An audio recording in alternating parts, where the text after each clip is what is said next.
شما وارد یه فضایی میشید که کمپ تقریبا موقت پناهجوها هست. به هر طریقی خودشون رو رسوندن اونجا. حالا یه عده از کشورهای مختلف، از کشورهای آفریقایی، یه عده از خود شرق اروپا که ضعیفتر هستن از لحاظ مالی، فقط به خاطر پولش اومدن و سریع برمیگردن. یه عده هم هستن که واقعا پناهنده هستن. وقتی که میان اونجا واقعا مشکل داشتن که اومدن اونجا. وارد اونجا که میشید ملیت‌های مختلفی هستن. شما به طب میرید سراغ ملیت خودتون، سراغ ایرانی‌ها میرید. باز ایرانی‌ها رو تفکیک میکنید، میرید به اونایی که به شهر شما نزدیکتر هستن، میرید سراغ اونا. همینجوری ادامه داره. دوست پیدا کردن تو اونجا ممکنه یکم سخت باشه، چون فرهنگ‌ها به هم نزدیک نیست، سطح سوادها به هم نزدیک نیست، هدفها به هم نزدیک نیست، علتها گاهن متناقضه با اون چیزی که روند پناهندگی میگه. اینه که یه مقدار تو شوک میرید، مخصوصا برای کسایی که با خانواده هستن، مثل من که مثلا با خانواده‌ام اومدم. به ناچار در یک لحظه گفتن آقا نیا سمت خونه و نمیدونید ناخواسته کجا باید برید. الان من به خونم باید میرفتم مثلا سراغ زندگی خودم، شامی میخوردم، استراحتی میکردم، تلویزیون تماشا میکردم، با یک SMS یه تماس ناگهانی آقا سمت خونه نیا و قطع. شما تو خیابونا سرگردانید، میرید بیرون شهر، هی فرار، هی دورتر که آقا من نباید سمت خونه برم. بعداً تماس میگیرن که اصلاً دیگه نباید بیای.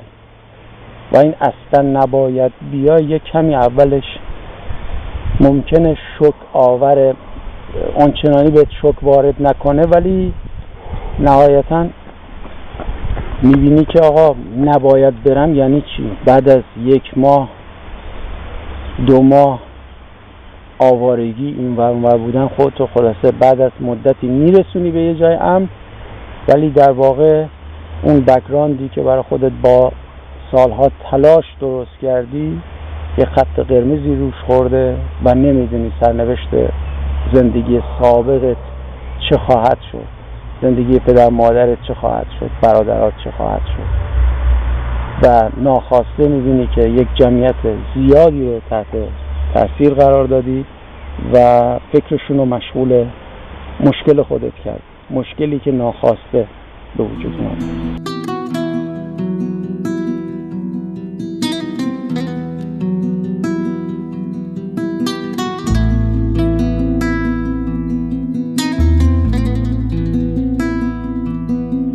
دنبال حقوق بشر دموکراسی هستی. مهندس سایبا رو می‌بینی اینجوری اتاق بداره توی زندگی می‌کنی، غذا بهت میدن می‌خوری، پولم که بهت میدن می‌ذاری جیبه.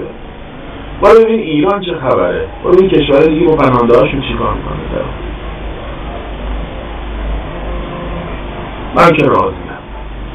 شما میرید وارد کمپ، مثلا ما اومدیم وارد کمپ کارلسروه شدیم، یک کمپ خیلی بزرگ که پناهجوهای زیادی هستن، خسته مونده، تازه از راه رسیده، فقط به ما نشون دادن که آقا اینجا خودتون رو معرفی بکنید. میری اون تو، یه آقایی به زبان آلمانی که اصلا ناآشنا هست میپرسه پاسپورتتون رو بدید. خب ما که پاسپورتی نداریم که بدیم، ما یه جوری جمع کردیم اومدیم که اصلا پاسپورتی تو کار نبوده. ما که برای تعطیلات نیومدیم که هتل رزرو بکنیم پاسپورت همراهمون باشه. آقا همینیم که هستیم، ما رو همینجوری قبول بکنیم. اوکی، بفرمایید داخل ببینیم چی میشه. برگه‌ای به ما دادن، گفتن آقا چون جمعیت زیادی تو این فصل از اروپای شرقی میاد، از سرزمین بالکان میاد، مثل آلبانی و صربستان و کوزوو و این داستان هم میان فقط پول بگیرن برگردن، کمک دولت آلمان رو بگیرن برگردن، جا برای خواب نداریم. شما ناچارید که توی راهرو بمونید. فکر کنید یه خانواده باید در کنار ملیت‌های دیگه توی راهروی کمپ پناهندگی بخواد زندگی بکنه. چجوری دوش بگیره، چجوری لباسش عوض بکنه، دیگه مشکل خودتونه. ما نمیدونیم، چون جا نیست، جمعیت زیادی وارد آلمان شدن، آلمان رو مناسب دیدن برای پناهندگی یا حالا برای هر چی، جا نیست برای شما. یک آب سردی به روی شما ریخته میشه که حالا این بچه‌ها رو من کجا جا بدم؟ اگر خودم باشم حالا رو نیمکتی جای آدم میخوابه، ولی این بچه‌ها رو چیکار کنم؟ کجا جاشون بدم؟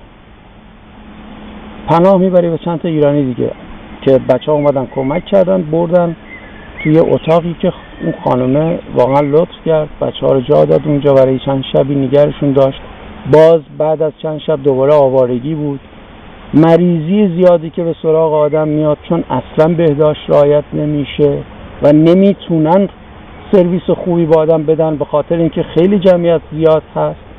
اگر هم بخوان نمیتونن سرویس خوبی به شما بدن و این سطح بهداشت میاره پایین. برای کسایی که خودشون رو استریلیزه نگه داشتن، زندگی خوبی برای خودشون درست کردن، بهداشتشون رو رعایت کردن، حمومشون به موقع بوده، همه چیزشون به موقع بوده، حالا اینجا دچار مشکل میشن، بدنشون دچار مشکل میشه، با یک صحنه مواجه میشه که انواع اقسام میکروبا و باکتریا دم دستتن، حالا باید مریض بشی. مریض هم که میشی، خب اینجا برخلاف ایران نمیتونی بری داروخونه بگی آقا من این مریضی رو دارم، بی زحمت 1 کیلو آموکسیسیلین به من بدید، آسپرین به من بدید. دکتر حتما باید بنویسه. دکترای اینجا هم اعتقاد دکترای ایرانی رو نسبت به داروها ندارن، بنابراین شما رو میبندن به آب میوه، چایی، سوپ و از این داستانا.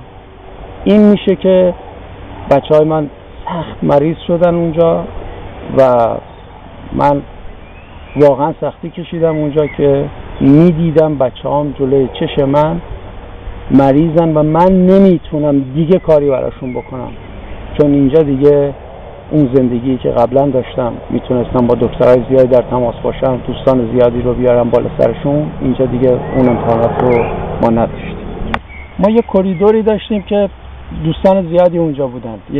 ما تقریبا بعد از یه 7-8 روز که سرگردان بودیم اونجا، جا نداشتیم برای بچه‌ها و خودمونم قسمت مجردا، بچه‌ها قسمت خانوادگی دور از هم بودیم.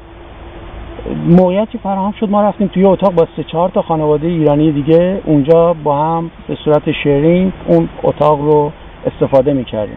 یه حمومی داشت کریدور که تقریبا یه 100 نفری ازش استفاده می‌کردن، بسیار کثیف، به جهت اینکه فقط روزا 1 بار می اومدن کف حموم و کف دستشویی‌ها رو تمیز می‌کردن، دیگه سرویس اینو نداشتن که یعنی قراردادشون جوری نبود که دیوارا رو هم تمیز بکنن. ما دیدیم آقا قابل استفاده نیست، چیکار کنیم؟ رفتیم از بیرون یه چیزایی خریدیم، یه موادی رو شوینده و اینا، ضد عفونی کننده اینا رو خریدیم، با یه امکانات کمی که جارو و این داستانا بود شروع کردیم در دیوار رو شستن که حداقل بچه‌ها که میرن یه بهداشت نسبی داشته باشه. مشغول شستن بودیم با یکی از برادران افغانیمون که اون آقایی که مسئول نظافت اونجا بود داشت عبوری رد میشد، دید ما داریم دیوار میشوریم، با هم زبان آلمانیش اومد که بگه چی و چی کار دارید میکنید، دید ما داریم میشوریم تمیز میکنیم، گفت که پس شما صبر بکنید، یه جوری با ادا و اشاره به ما فهمون که آقا شما صبر بکنید من برم براتون وسیله بهتری بیارم برای تمیز کردن، که رفت آورد و خیلی با صمیمیت خاصی به ما کمک کرد که آقا اون همون قابل استفاده تر بشه، یعنی جوری بشه که ما ایرانی ها بتونیم ازش استفاده بکنیم. از اون به بعد بود که مشکل حموم ما رفع شد و تقریبا تمام کریدورها مشتری حموم تمیز ما شدن. این داستانی هم بود که توی کارلسروه بر ما اتفاق افتاد. تمام مشکلی که مثلا ممنون آلمان داره خدمات بهداشتیشه. مثلا تو همین یادته که خودت هم بودی، اول دوره اول که شما نبودی، مثلا یه حموم بود که تا نصفه حموم پر بود از آب و مو و ژولت و تیغ و فلان و اینا، تو آب هم وسطشون یه دونه دوش برای کل طبقه ما. بعد هرچند به شف میگفتید اثری نداشت، مثلا یه دونه وسایل بهداشتی یه وسایل برای تمیز کردن تو توالت نیست. من یادم رفتم بیمارستان اینجا کردم تو قرنطینه بودی خودتم، فقط به چه دلیل؟ به دلیلی که از این های اومدی، مریضی ناشناخته توش بوده. قبل از من اسماعیل هم بلا به سرش آورد، قرنطینه‌اش کرده بودن. چرا؟ به خاطر اینکه این آدرسه مریضی ناشناخته توشه. خب هر مریضی ناشناخته گریبان خودشون رو نمیگیره، یعنی مردم این مردمی که این آزول‌ها دارن زندگی میکنن ظاهرا بیرون نمیرن، کنتاکت ندارن تو شهر. مثلا که مثل سیاه‌پوسته که میره تو مثلا دیسکو شب میمونه، به قول خودش سکس هم میکنه، مریضیش انتقال نمیده، اونم به برادرش، به پدرش، به مادرش.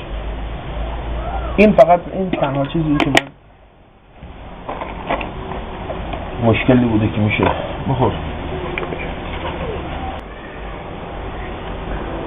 یه روز این علیرضا حرف قشنگی زد، گفت جمشید دور میز پینگ پونگ حال من برای خود نشون دادن بودی، برای هر چیزی. یادت گفت چی؟ گفتی کلاس نداریم فلان این حرفا. چند نفر تو این حال دنبال کلاسن که تو میخوای کلاس هم تشکیل بدی؟ ماهان میخواد بیاد کلاس. من بیارم حالا یکیش اسم بیار یاد اول.